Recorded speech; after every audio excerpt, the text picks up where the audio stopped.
Hi, I'm Mary Cyphers from Mary Cyphers Ministries. Welcome to today's webinar as part of our North District Leadership Training. I'm honored to share with you some thoughts on how we can be growing our spirits and growing our churches, even in a pandemic age. I think of it as a pandemic age because I'm tired of pretending things will ever be an old normal again. This is the new normal. This is my life. This is life in a pandemic. This is ministry and service in a pandemic. Even in the midst of that, we can be growing our spirits and growing our churches. So let's talk about some ways that we are surviving and perhaps could be thriving in this season together. How many of you, and I'd love to see a show of hands from those of you who are on screen, how many of you have experienced the last 2 years as a season of chaos? Anybody felt like it's been chaos in the last couple of years? Raise your hand if that's you. It certainly has been my experience and my experience with most, thanks Amy Beth, most of the church leaders that I work with, that this has been a season of chaos. Anyway, in the midst of all of this chaos, I have discovered that creativity emerges. And within our own life experience and our own scriptures, we know this to be true because guess where creation came from? Chaos. Genesis 1 tells us that in the beginning, the earth was a formless void. And into that formless void, into that chaos, God separated the waters. God created day and night. God created all that we know as we look around and see us. God created. And I have seen amongst you that in the midst of all of this chaos, that you have created. Indeed, you church leaders, you church members, you human beings, beautiful images of God that you are, you have allowed creativity to emerge from the chaos. And that brings us to our first conversation piece today, and that is, how have you experienced chaos? And how is that challenging you right now? But also what creativity is calling you forward or has called you forward in this time of pandemic and chaos and challenge. So this is a chance to unmute yourself, and you might want to jot those questions down. What chaos is challenging you right now, and what creativity is calling you forward?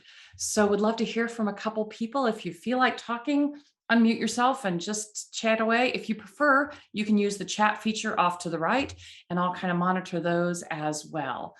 So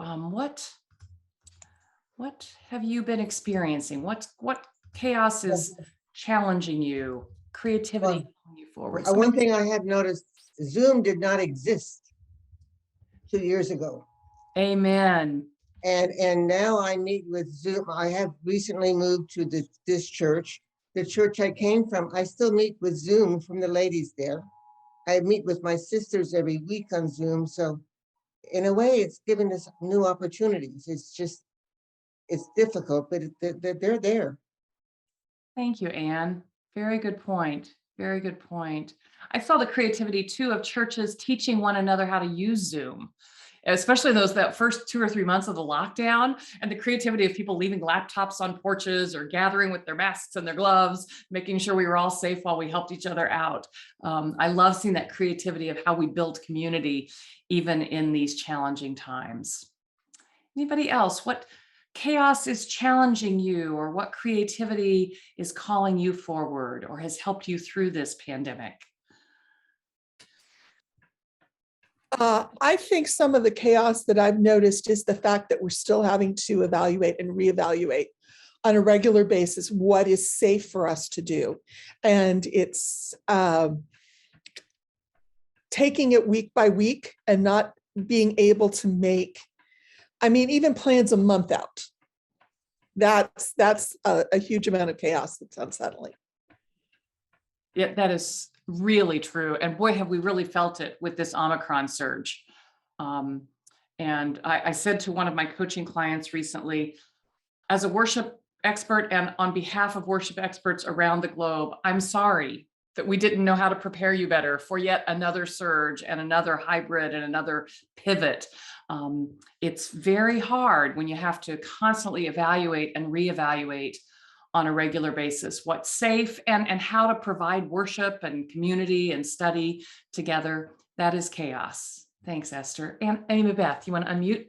Yeah, I think that part of it we've learned that communication is key, that keeping people up to date with what's happening has been helpful. I think what most of my interaction with the church has been online. Seldom have gone to church, and I can pick what church I want to attend on a Sunday. As a lay person, that makes me feel like I have more choices in a way, because if you had some issues with a sermon or whatever it was, if you left, you couldn't leave. You couldn't walk out of church if you didn't like it. You can now switch to another church service, for example, and it won't be as noticed. But the other thing is that with a lot of things going on with the national, that exposure to national things has opened up. Like, for example, the United Methodist Women, or with Church and Society, and a lot more conversations about inclusion have been available online. A lot of faith discussions and sharing of that, and also how to be more impactful in areas where we feel like we want change. We can mobilize a little bit better. So I feel that there are some advantages. Also, the flexibility that if you're able to say, well, we have a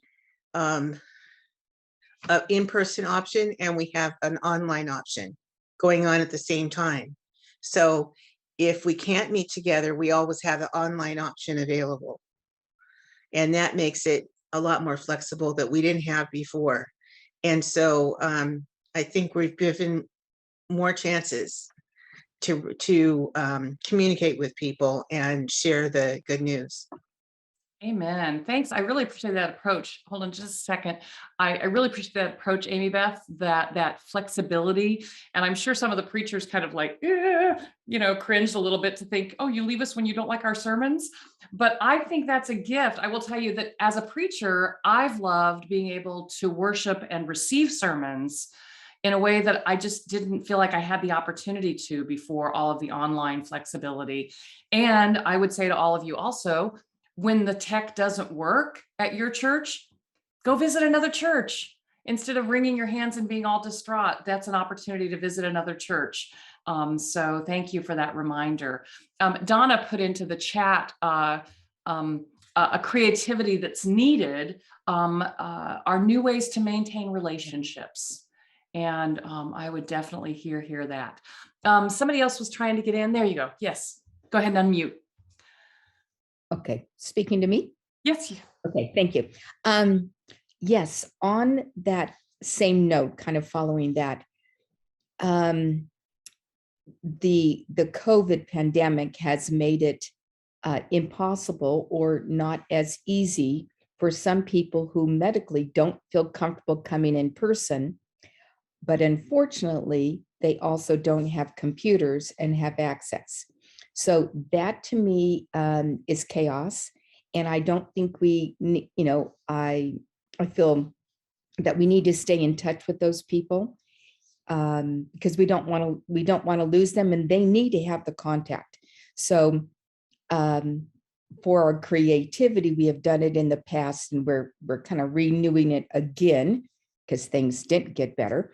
It was almost there, but we have a caring and visitation hospitality group that will come in, and we will make phone calls or write cards or deliver whatever. But we just need to reach out to those people, find out who they are, and stay in connection with them. And I think the connection, even with those people online, if they're only online, after a while, you feel a gap. You don't feel that closeness with the personalities and the in person. And it's important to stay close to them and let them know we care about them. That's all. Thank you. Thank you. No, I think that's a really important insight, and it goes directly to Donna's challenge as well. And I wanted to, you brought up a story I'd love to share, and that is that I work with a lot of different churches, and I've heard some wonderful stories, and I put the list on screen here of different ways that people have found for connecting and creating in spite of all the chaos, and those are there for you. I won't read through them. You can read them all. But as you're reading and taking notes, by the way, in a minute, I'm going to show you how you can get a copy of the slide deck. So if you don't want to take notes, you'll get the PowerPoint slide pictures after the event. But one of the churches I worked with at the beginning of the pandemic, two of the older members were absolutely insistent that we stay connected. And so when we were on that complete lockdown of March 2020, one of them started cooking. And I'm talking really cooking, not just baking cookies. Not that I don't love cookies, but she would make a big pot of chili, get it into individual chili containers. And the other older man would go by her house, gloved, masked, all this kind of stuff, and take all the individual containers of chili to the various members of our church that we knew lived alone, whether they were 20 years old or 75 years old. That was their target audience, were anybody in our church that lived alone, because they realized in the lockdown that living alone was probably the biggest vulnerability in those first couple of months.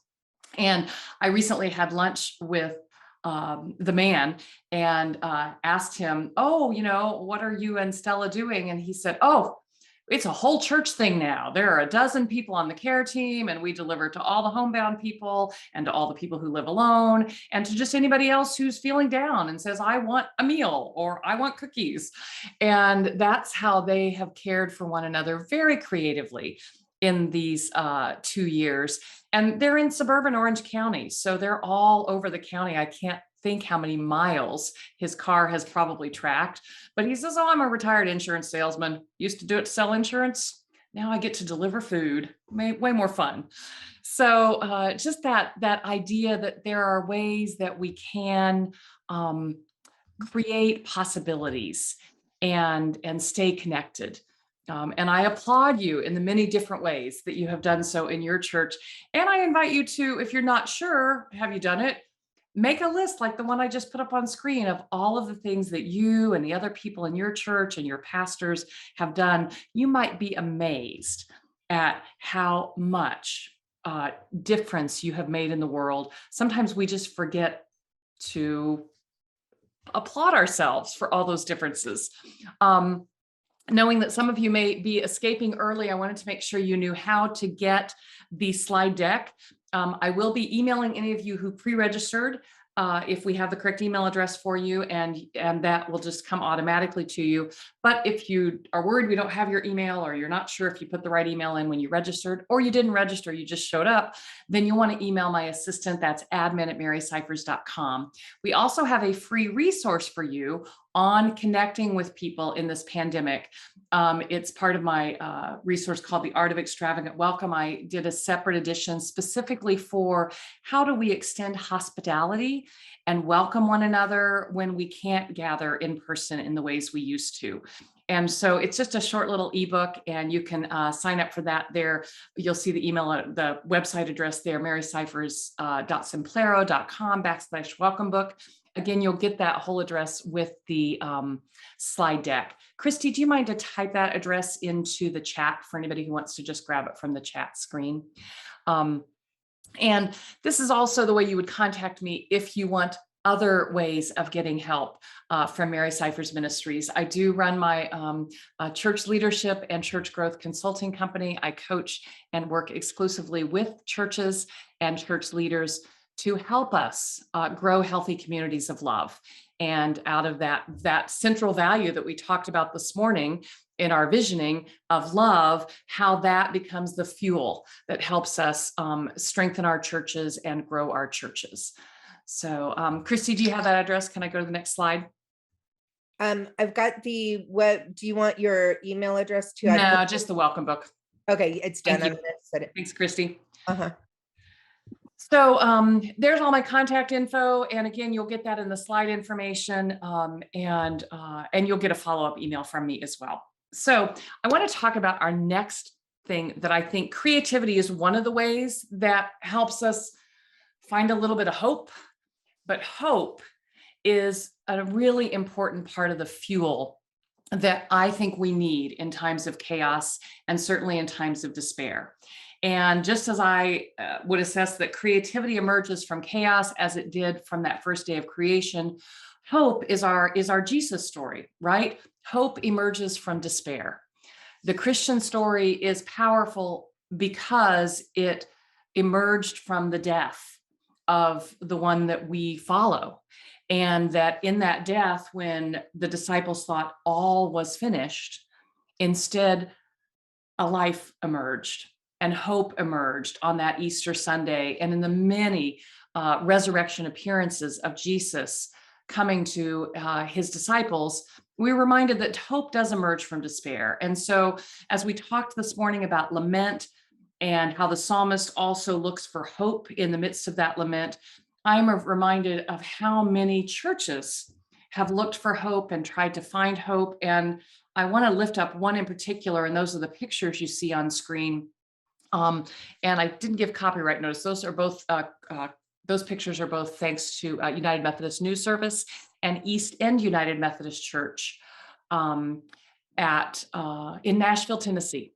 So the last week of February, the East End United Methodist Church was devastated by the tornado that swept through Nashville. And they were just beginning to figure out what sanctuary they would borrow and where they would go to worship. And then this funny thing called a pandemic happened. And so every church that they'd been talking with that they might have been allowed to go worship with had to say, well, we're locked down. And instead of letting that additional despair define them, they decided to say, well, we were already a church without a sanctuary, so we'll be the first to figure this craziness out. And we're not going to argue about coming back to the sanctuary. I mean, remember, they're in the middle of Nashville, Tennessee, where the arguments were abounding. And so they just immediately pivoted to online, and they looked at it as a blessing. And as several of you mentioned in our first part of this session, they focused on keeping the relationships alive. And I so admire the way in which this church has lived through this pandemic and has continued to focus on that relationship building with one another, but also with the community that they serve. And the bottom part of that screen, if you saw, was called Hope on Holly. I'm happy to tell you that that is the name of their capital campaign to rebuild their building.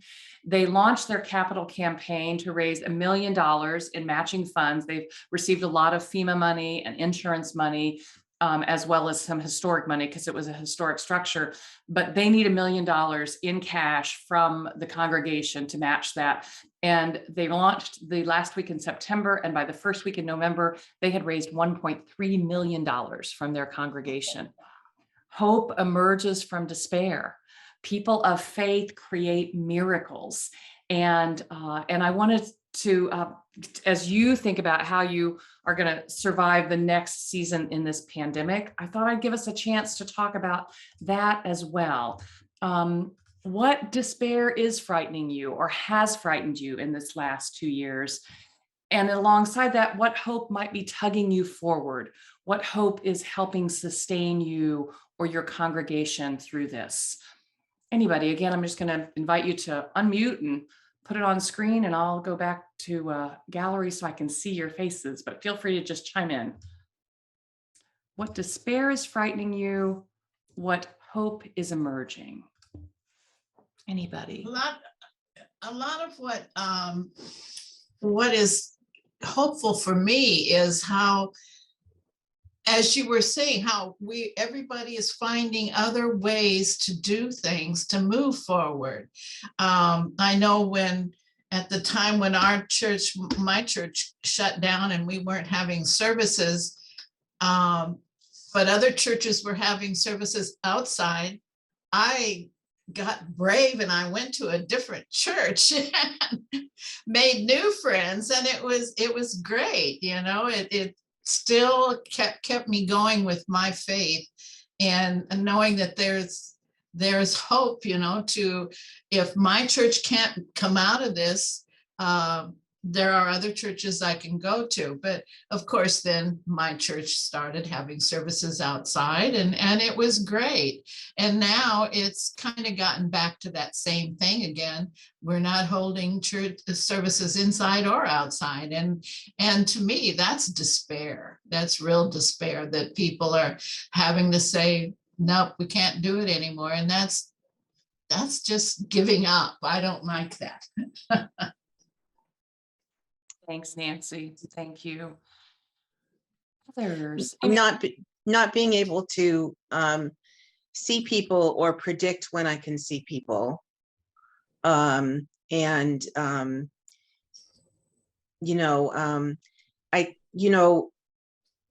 first, like 2020, being inside, it was hard. And then now it's better, but it still is hard to be like, you start feeling cooped up and want to come out and see people.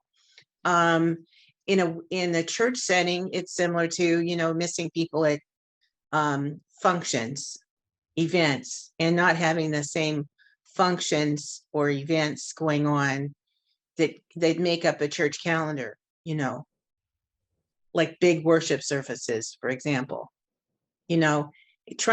And how do you recreate that online, and have that same feeling of a community coming together?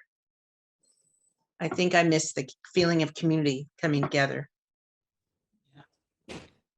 I think some of that comes into the creativity too. And Amy Beth, I hear you, and I am a people person and I miss people, but I know with our church, we got really creative with for Shrove Tuesday, we could not get together last year to do a big pancake meal, but several of us got together and ate pancakes online. Yeah, it's not the same, especially if you live alone, but finding those creative moments to just sit and have conversations. Zoom doesn't always have to be for classes or for worship.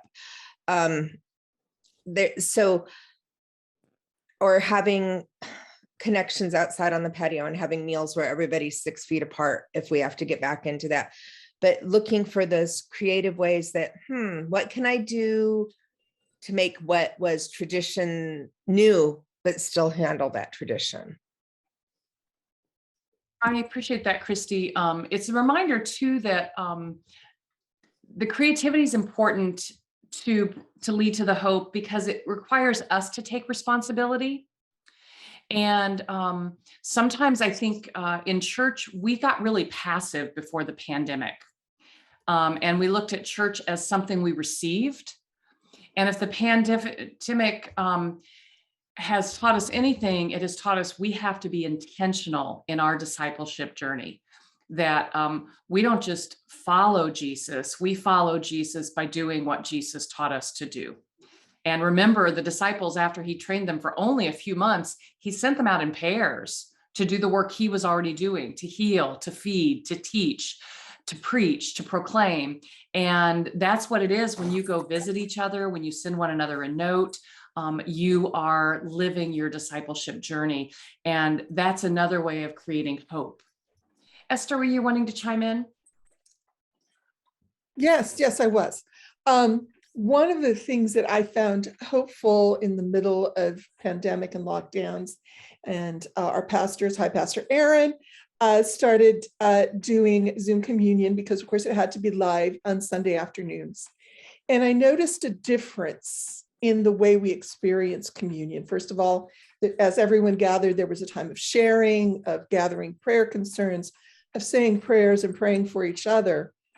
But then we were face to face, and I realized it was a very much a different experience of experiencing communion face to face, even if it was across a screen, than individually at an altar rail.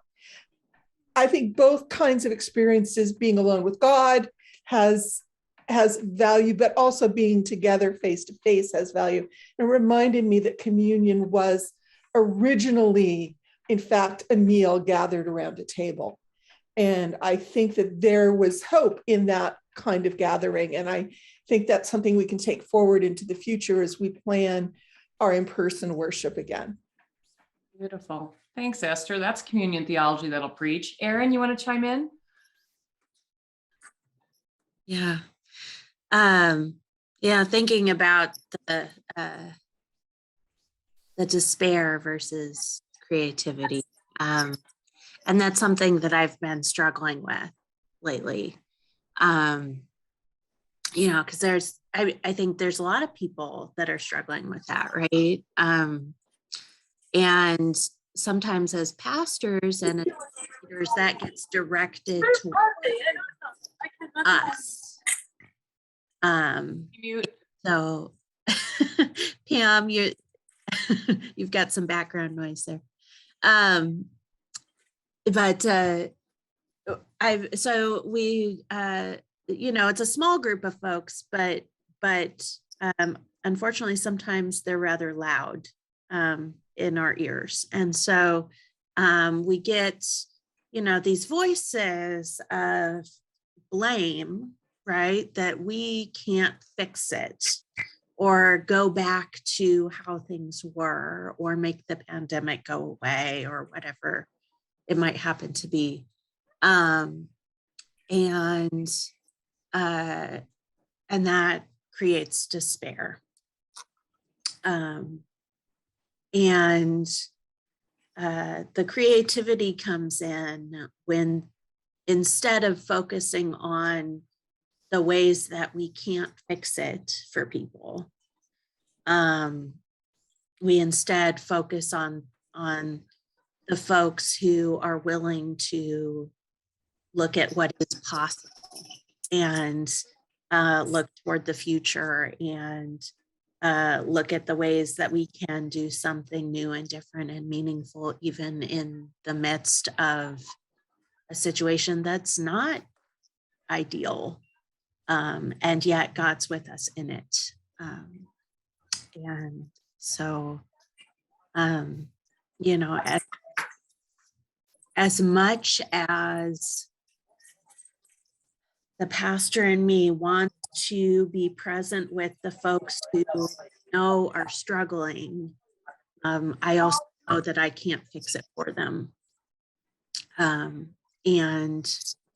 I also can't let them break me. And so I try to focus on the people who hold the creativity instead of the despair. Thanks for that candor, Erin. I hope everyone heard that. I think she expressed something honestly that very few pastors are willing to admit, but almost every pastor I know is feeling. And as I talk with school teachers, I hear the same lament. Human beings are funny about how we more frequently complain than compliment, but we're also funny about the brain. There's been research that we receive the complaints more quickly and the compliments less quickly, and that has to do with our lizard brain and survival. And it doesn't matter that 2,000 years, I don't know, 4,000, I don't know how many years it's been since we didn't have to think about survival in the same way we did, but we hear complaints because we hear them as danger, danger, danger. But compliments are harder to hear because that's just like, oh yeah, that's okay, but I don't have to worry about the fact that the kitty cat likes me that's purring in my lap. I have to worry about the tiger that's going to, kill me and claw me to death. And so if ever there's been a time when a spiritual discipline of gratitude is needed, it's now. I was just in Seattle for my best friend's memorial service. And I was just so thankful that the hotel I was at was open. And they had breakfast every morning, which early in the pandemic, we did some traveling and there was no breakfast. There was grab and go and it was terrible and it was awful, but you just were glad that there was at least food since you couldn't find a grocery store. But they had food and it was homemade and it was delicious. And I was just grateful for every single thing. And that gratitude helped me get all kinds of love and compassion from people at the hotel. I mean, I was there, it was just my son and me, we were alone, it's lonely. And because you can't gather in the way you used to when we would have all been together in her kid's home, we couldn't do that because that wouldn't be safe. And yet the hotel staff became our family when they knew what we were going through. And I think they became our family because we were grateful for their work. It's a nice cycle, everybody. That if we can be better at connecting with one another and gratitude for one another, we will create hope together. I made a list of some things I've heard from people over the last 2 years about where they've experienced hope, and they speak to exactly what Erin was mentioning, that we have to focus on the creativity and being, I think, people of hope means being people who are connecting, people who are sharing our time, people who are sharing our gifts, people who are helping out, people who are reaching out across the miles, people who are helping people with technology and checking on people's health and wellness. Not just the physical health and wellness, but spiritual and emotional.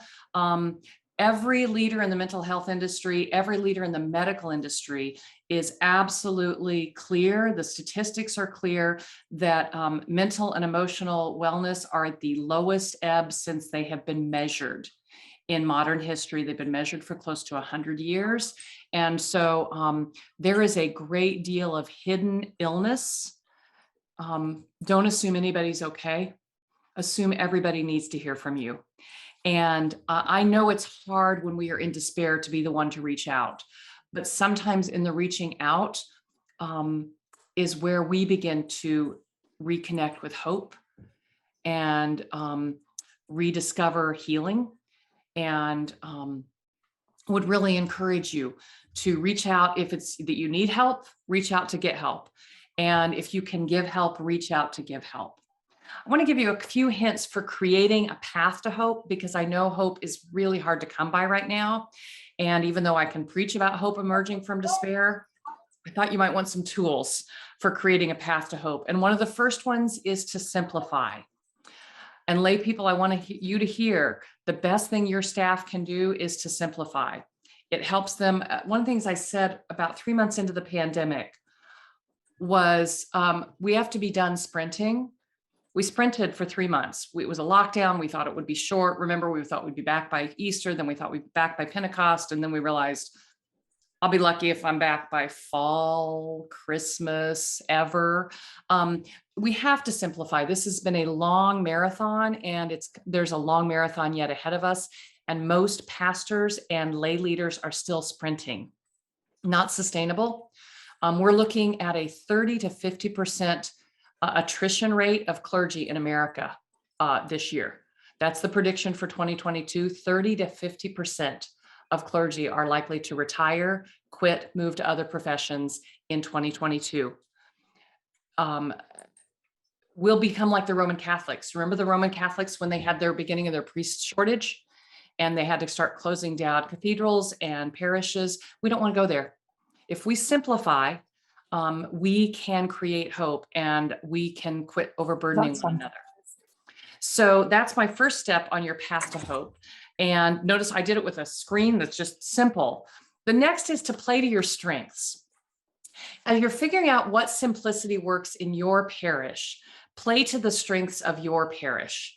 If you have a great outdoor space, then when you get to regather again this time around, do it outdoors. As Christy mentioned, you're missing seeing one another. Okay, then do an outdoor fellowship time. With or without food. We don't really need food. My gosh, we're so fat in our society. We probably don't need food, but we need each other. So get together, keep your masks on, and just, enjoy great conversation together.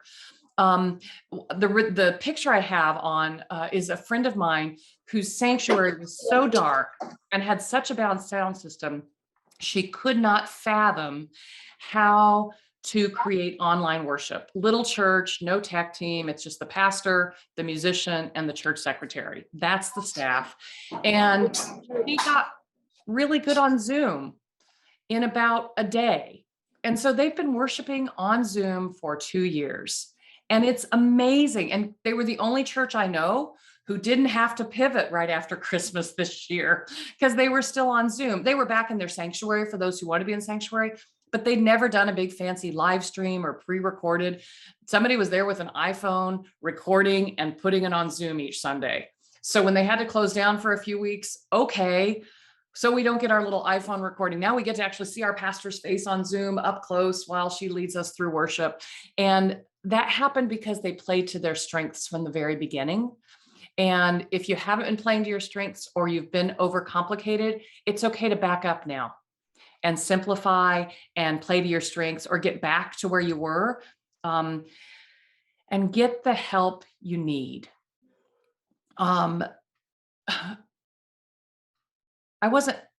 probably didn't teach my son to adequately wash his hands when he was little. But every parent in America in March of 2020 got really good at teaching their kids how to wash hands. We were so certain hand washing was going to solve it, right? I got better at disinfecting than I'd ever been. By then my son was 22. I couldn't solve his hand washing problem, but that's okay. By then he knew how to disinfect his apartment. But get the help you need. And if it means getting back to the basics of teaching the most simple things to one another, that's okay. Get the help you need in whatever way you need it. That's why I've got the free welcome resource for you. It's why I'm going to send you the webinar slide deck.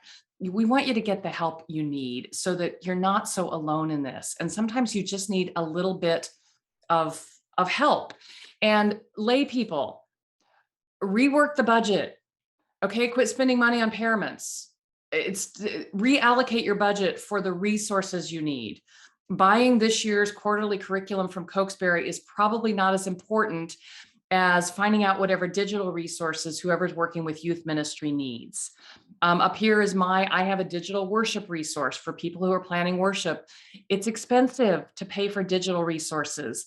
And so reallocate your budget for what you need now, whether it's your pastors need help with worship, your youth minister needs help with youth ministry and how to connect one-on-one with the kids, your Christian educators and your volunteers in the Sunday school need some resources for how do they do digital Sunday school when kids are zoomed out. Whatever resources they need, add those into your budget. Include coaching. Our bishop is a big proponent of coaching. We know it's the one-on-one help is the most helpful thing. It's not cheap, and it's not cheap to time or money. We need to support one another and put our money where it matters. If you're into worship, there's where you can find out my worship resource stuff. If you're not into worship, you don't need that. But if you're a worship leader, marycyphersministries.com will have everything you need to know to plan 60 worship services a year. And will really help inspire your creativity when you are at an all-time low. And everything's digital, easily accessible, and easily translatable to your online worship as well as your in-person worship. But there's another place where I think most of our churches have not reallocated enough staff dollars, and that's for tech and social media help. I'm not going to ask how many pastors have had to learn tech and social media because I know every pastor on this call has had to learn tech and social media. And many of you have had to teach it to your parishioners. And many of you are tired of teaching it to your parishioners and teaching it to yourself. Every time Zoom updates or YouTube changes and their protocols change, we're all challenged yet again. The best thing is to get some expert help. I had a coaching client say to me recently, I think that seminaries need to add production classes to the curriculum. And I just wanted to bang my head against the wall. No, I do not. I know how to play the organ because I was born as a musician. None of your pastors should ever learn to play the organ. Don't do it. My first year in ministry, I was the organist and the associate pastor. It was a nightmare. Pastors don't need to play the organ. They don't need to play the piano, and they do not need to produce television shows. There are people who do that for a living. And we've been paying musicians, quite frankly, big bucks for more than 50 years because we value music ministry in the United Methodist Church. I want to challenge you to start reallocating your budget dollars to pay some decent bucks for the tech and social media help. Online ministry is here to stay, thanks be to God. As I think Amy Beth said, she can worship anywhere in the country now. She can hear 5 sermons on a Sunday if she wants. You are one of those places for who knows who all over the world. I have people that join me for worship from Australia, from Indonesia, from California, and from Florida, and from Maine. All corners of this planet come together to worship because of these new online ministries that we offer. But it's overwhelming if your pastors and musicians have to do all that production work. So do reallocate staff dollars as you look at your 2022 budget, your 2023 budget, allocate differently so that you're getting the tech help you need. It's not in the gift mix of most of our current staff. So that's a place where we want to invest some dollars to get the help that we need and get the resources that we need. If you don't know how to do that, I do have 2 tech people on my team who will do a free consult with you. Again, you just email my assistant and she'll set that up with Neil or Michael for you to understand better what kind of tech help that you might need. And then we also have lots of worship resources. Pastors, these will be in your slide deck. I'm not going to go through these because I want to have time to get back to content, but we have lots of worship resources available on Amazon and at Abingdon Press, and are just here to help you in all of the work that my spouse BJ Bew and my team at Mary Cyphers Ministries do, because we want to be helping hope along. So I've already told you to simplify, play to your strengths, get the resources you need. There are 2 more things here. One is probably the hardest thing to do. I don't know, asking for help, getting the resources you need might be the hardest thing because most of you are natural born helpers. But the other thing about natural born helpers is you probably aren't getting the rest and renewal you need. And this goes for lay people as well as clergy. As I said early in this, we sprinted and most of us are still sprinting. I want to encourage you, stop sprinting. Take a deep breath. I remember once being at a clergy women's retreat, and a sister religious was leading it, and she was talking about the importance of vacations. And I was a little surprised. I figured cloistered women, these are nuns, they didn't need vacation, right? I mean, she was like, oh my gosh. When I asked, I said, really, you take, she said, oh yeah, sometimes I take 12 or 13 vacations a day. I said, what? She was like, well, a vacation doesn't have to be a week. It can be a minute. I just need to vacate my life for a minute. And then she did a deep breathing exercise with us for 60 seconds. And that 60 seconds was good rest and renewal. But then she went on to say, and yes, sisters religious take 4 weeks a year. And we are required by our bishops to take every single one of those vacation days because the bishops know we are not healthy spiritual leaders unless we have had appropriate rest and renewal. And so they're held to their Sabbath days, they're held to their paid vacation days. And these are people who take a vow of poverty. I want to remind you to take your rest and renewal time. Lay people, it's okay if you're snowbirds. I don't know why you need to be the snowbirds in California, but some of you do. You go to Arizona or something. Okay, go to Arizona for the winter. We'll see you at Easter. We want you to rest and renew. Clergy, take all 4 weeks. If you've negotiated 6 weeks, take all 6 weeks. If you have family leave time coming, take every minute of that family leave. Take your time, you come back stronger for it. And if you are on staff parish, encourage your people to take their time. Pastors, encourage your lay people to take their time. One of my favorite things is when a lay person says to me, I'm sorry, I'm going to miss next month's meeting. I'm going to go visit the grandkids. It just makes me beam. You get to go visit your grandkids. What a privilege. There are people all over the world who don't get to see their grandkids, and most of us do. So enjoy that privilege and take that rest and renewal in whatever way is most helpful for you. And if you need to take 11 vacations a day, take 11 vacations a day. It worked really well for that sister religious that I learned from. The next thing we're going to move into are my steps for transformation. We have a few minutes. They'll be based on my book, The Gospel According to Beauty and the Beast. And before we move into our steps for transformation, I've got a couple questions, because the first step is the most important step. Creativity and hope are along the path to transformation, and the discipleship journey is meant to be a path to transformation. It is our United Methodist mission statement to make disciples of Jesus Christ for the purpose of transformation, the transformation of the world, which includes us. And like, I don't think we can really be healthy spiritual beings without rest and renewal. I also don't think we can take other people on a transformation journey if we ourselves are not being transformed. So the first thing you have to do is to choose. Choice is the first step on the path to transformation. And I want to go into that step. And these are going to be our questions, but I'm just remembering I forgot one really, really important point on the after rest and renewal. So I'm going to go back to it. If I can get backwards, let's see if I'm good at backwards on here. I am. If you think you're going backwards, you are. There we are. I forgot lean on grace. Before we talk about transformation, we need to talk about one of John Wesley's favorite teachings, and that is grace. I had an experience last week, as it seems like every pastor I know had last week, which was a technological failure. I had one friend whose live stream didn't have any audio, and there was nobody in the sanctuary. They were closed down. Sanctuary was live streaming, and they had not set up any kind of communication method. So the staff didn't know till the service was over. I mean, their musicians had sung their heart out. Their organist had played her heart out. The preacher had preached his heart out. The children's director had delivered a great children's message. The only people who heard it were the 7 people in the sanctuary. Everybody else was on YouTube going, "We can't hear you." I had another friend whose stream went down 5 minutes into the service. No audio, no video, nothing. It was gone. And another one who had some kind of robotic sound going, like, I don't know, their internet connection was wrong. So people heard in a weird sound.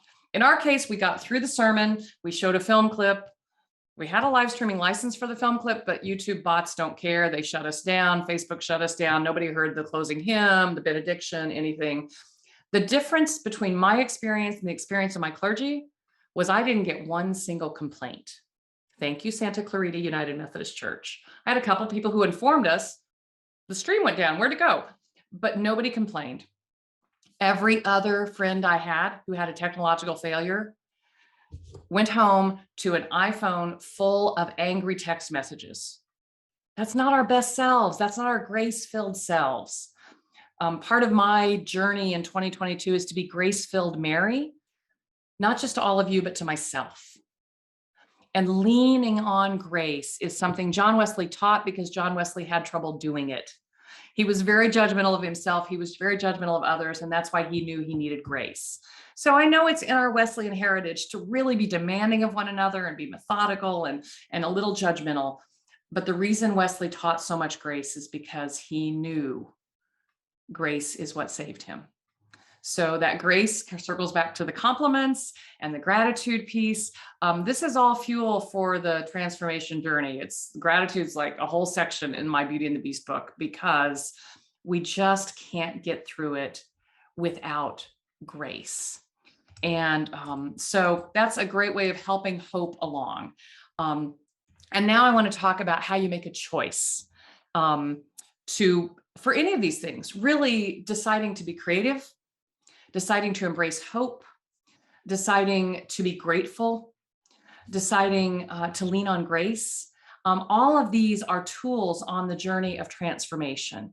And since we are people who are supposed to be making disciples of Jesus Christ for the transformation of the world, I'm interested in how you choose to be on the journey of transformation, how you choose to continue to be a disciple, and what limitations are holding you or your people, your church back. Along with that, what choices could move you forward? So again, I'm going to invite you to just unmute and tell us how you're choosing transformation or not. What limitations are making it harder for you to choose transformation, choice, hope, creativity, gratitude, grace? Where are you choosing to move forward and what's holding you back? Mary, I think fear. Everything is so unknown right now and up in the world. And we have, even though we've got grace, we have hope in Jesus Christ. There's fear in all of this unknown. So sometimes it's really hard to want to transform or to even show grace to one another when your whole life is just beating up against you. I don't know how to say it differently. Thank you. You know, fear and despair, they go so hand in hand, and they are really vicious. They're vicious cancers. There's a reason why Paul writes to Timothy, fear is of the other one. However you define the other one, Paul is really clear. Fear is not of God. Fear is not a gift from Christ Jesus. It is of the other one. And so that is a big limitation for us. What do For you? us, Yeah, Nancy. for us, our congregation is elderly, mostly elderly. A lot of them, once we get open and back into having indoor services, they're not going to come. We already know that. And it's just really, we have a lot to think about and how we're going to grow. It's very challenging for us. Our Zoom services have been great. We have a lot of, like you said, all over the world, people log on to watch the service. It's awesome. But once we open up our doors and are back to indoor services, we've got a lot of work to do. Publicity, I don't know, but publicity, maybe putting something out on Facebook. Hey, our doors are open, come join us. I don't know, but yeah, we have a real challenge there. Well, and Nancy, you do have a big challenge. But I love that you're celebrating. Your Zoom service has been great. People are logging on all over the world. Way to focus on hope. Good job. And I would say put some focus there in terms of building community. I know we're none of us pastor mega churches. None of us are leaders in mega churches, but it doesn't matter if you're a 30-member church and you're reaching 3 people online in other parts of the country. Those 3 people can be a never-ending now part of your worshiping community. And so I think there's a lot of pressure on us to think about, and there's maybe a false hope that in person is going to be the solution. And I work with pastors in other parts of the country where they're wider open. And I can tell you, in person is not the solution. They're struggling. About 30% to 50% of their people are back and I'm not talking about their 30 to 50% of the membership, 30 to 50% of their original worshiping congregation have returned. 50% is a really high percentage. Adam Hamilton's worshiping about 30% at Church of the Resurrection in person over what they were before the pandemic. And so this online presence and this connecting without connecting through a sanctuary is, I believe, the key to our future. And it isn't all virtual. I mean, it can be, I have people who worship, like you say, Nancy, in Santa Clarita, at Santa Clarita United Methodist Church, and they're not coming back to the sanctuary. So I can connect with them over coffee if they're willing, or on their front porch. And then if they're connecting with me from San Diego, then I can connect with them over the phone or on Zoom. And if they're in Australia, then I figure out the time zone change, which is very complicated, I have to say. So you're lucky if they're somewhere in North America. But I think intentionally connecting with our online worshipers is the key to growth. I think it is. I think it's our next new neighborhood, our next new mission field, and it's already with us. And it doesn't have the limitations that a sanctuary and a parking lot and in-person have. It has other challenges because building relationship requires more intentionality. Mm-hmm. If you don't just automatically see each other once a week on Sundays at 10. And we have to be much more intentional, and that's a big challenge, but an opportunity. Thank you. Yeah. Others, what limitations are holding you back, or what choices could move you forward? Hope? Yeah. I would say within our church, we started pandemic when our pastor was leaving, and then we have a new pastor this 2021, and we're dealing with doing things the way we used to for 20 years, and now trying to incorporate the new normal, as you say, this is a new normal, and grow our church at the same time. And so I think it's a little frightening for a lot of us, and for me, and then I was a Sunday school teacher. And during this first 2020, I did Zoom through Sunday school.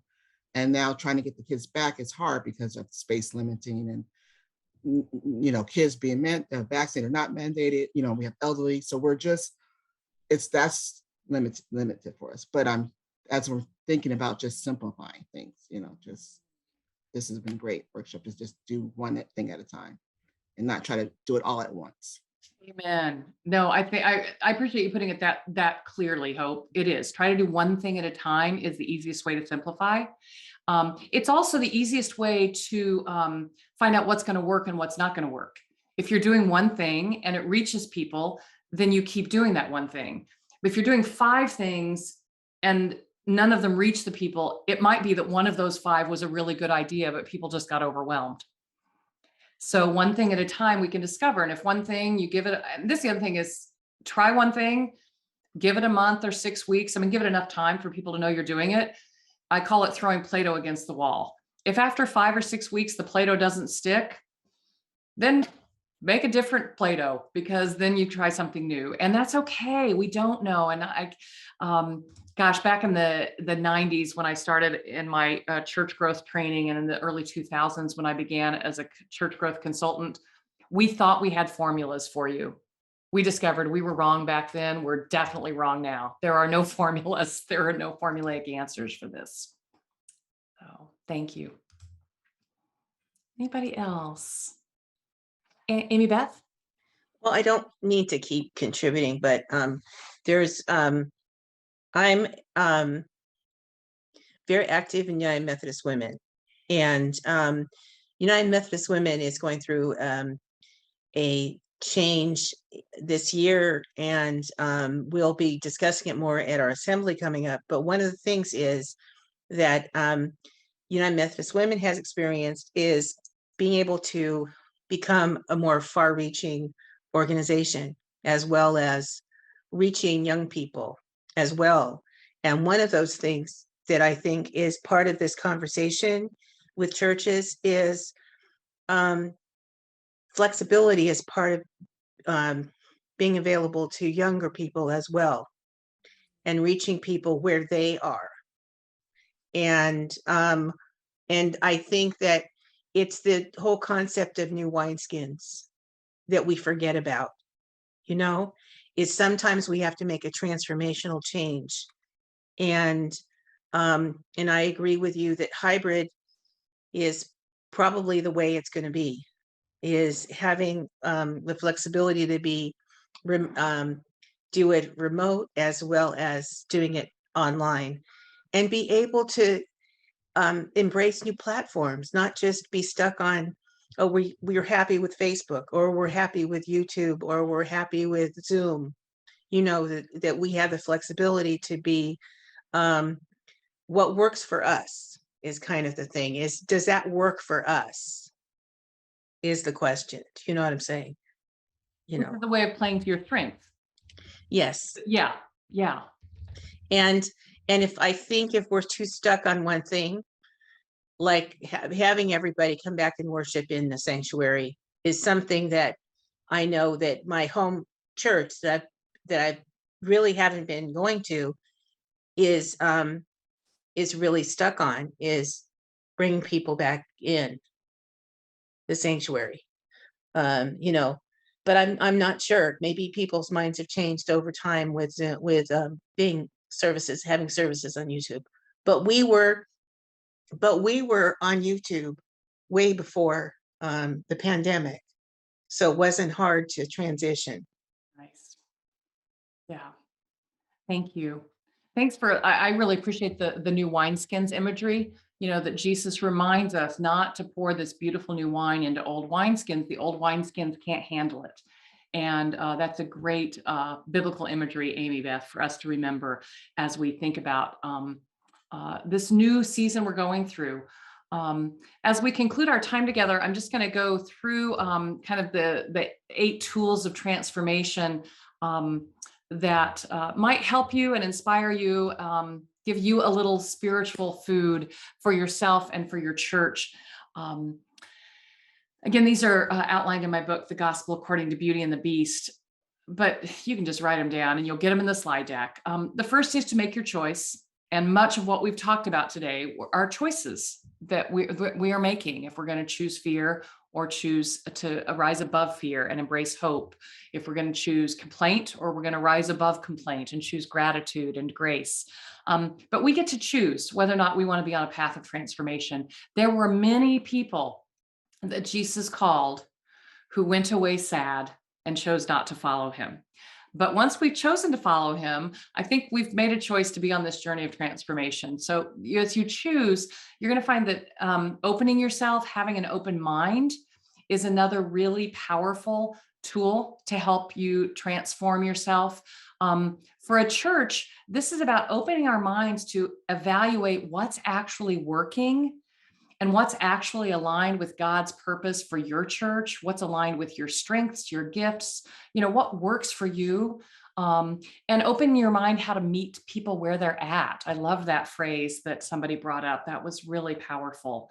A third tool is self-awareness. Raise your awareness. Raise your awareness of yourself. Raise your awareness of the world that you're in. Raise your awareness of others. My experience, it's anecdotal, but my experience of this pandemic anecdotally is it's caused us to be a little more self-absorbed and a little more self-isolated and not as aware of the people around us and the world around us. And so even as you're raising your own awareness, I encourage you to communicate honestly to raise other people's awareness. Like it may not occur to people in your church that, I think in our church, we have about a dozen church families who don't have computers or internet access. And that's new and shocking information for some people in my church because we're not in rural America. We're not dealing with a lot of poverty issues, but it just raises people's awareness to remind them, oh, we still need to connect with the people who can't join us on Zoom or YouTube or Facebook. And then embracing hope, which we've already talked about a lot today. Hope is a powerful tool of transformation. And the value we talked about early with our district gathering, build from love. And not just any kind of love, but that self-giving, self-sacrificing love that Jesus personified. Really thinking about how do we love selflessly, asking, what does God need from our church? What does our community need from our church? Not what do I need from my church? What does our community need? What does God need? And then we build on that love for God, our love for our neighbors, and of course, our love for ourselves. Living gratitude. Gratitude is a big, powerful tool for the transformation journey. And even as we're letting go of the past, I was thinking about when Hope said, we're trying to keep doing things the way we've always done them while integrating new ways of doing things. It's okay to start letting go of some of the ways we've always done things. Maybe as I'm going to forget who was suggesting that it might have been Nancy, I can't remember. Maybe coming back to the sanctuary isn't the be all end all.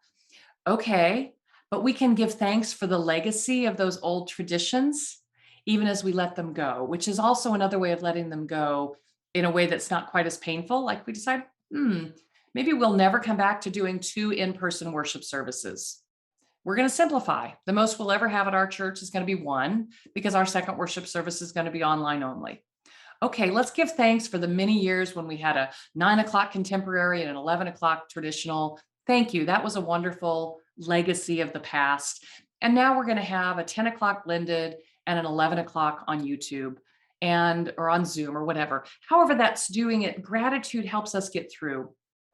Okay, so my pastor really stinks at technology, but I'm so thankful that my pastor calls all of the homebound people every month. Wow, my pastor has a real pastor's heart.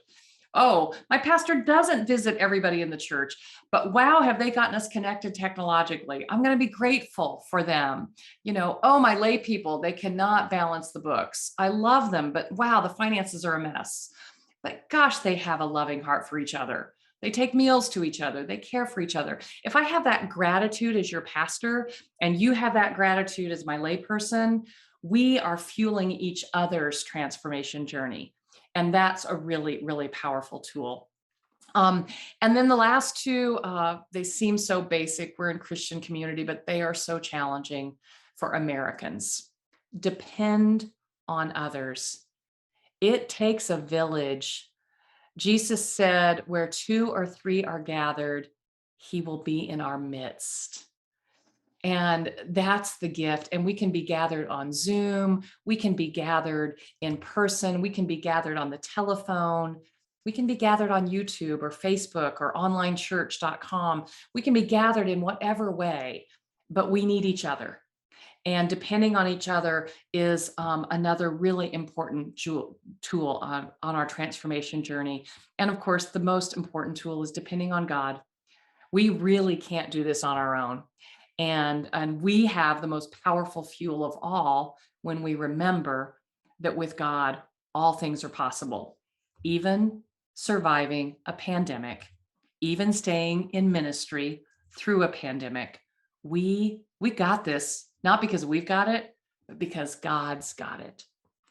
And that's the most important message to remember. Oh.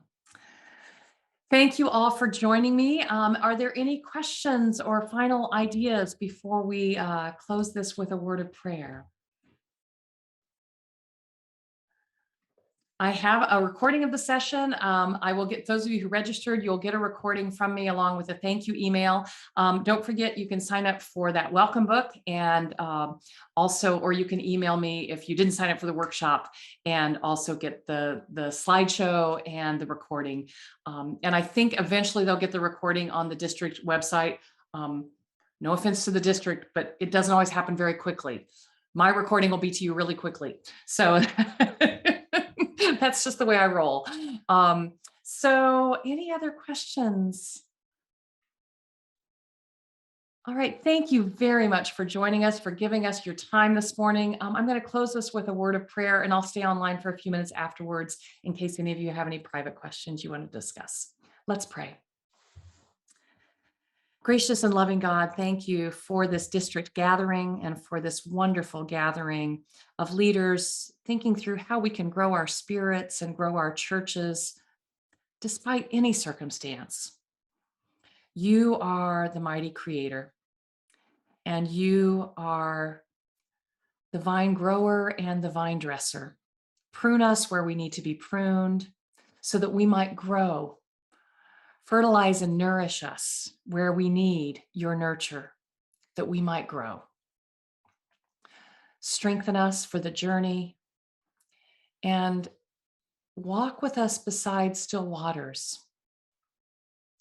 Help us to lay down in green pastures when we need rest and renewal, so that we might grow. Give us your grace. Flow through us with your grace, that we might give grace to one another, and that we might receive your grace so fully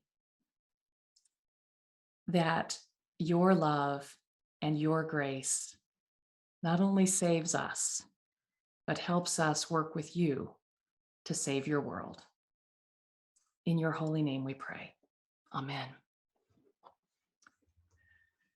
Thank you, everybody. It's wonderful to see you. Blessings.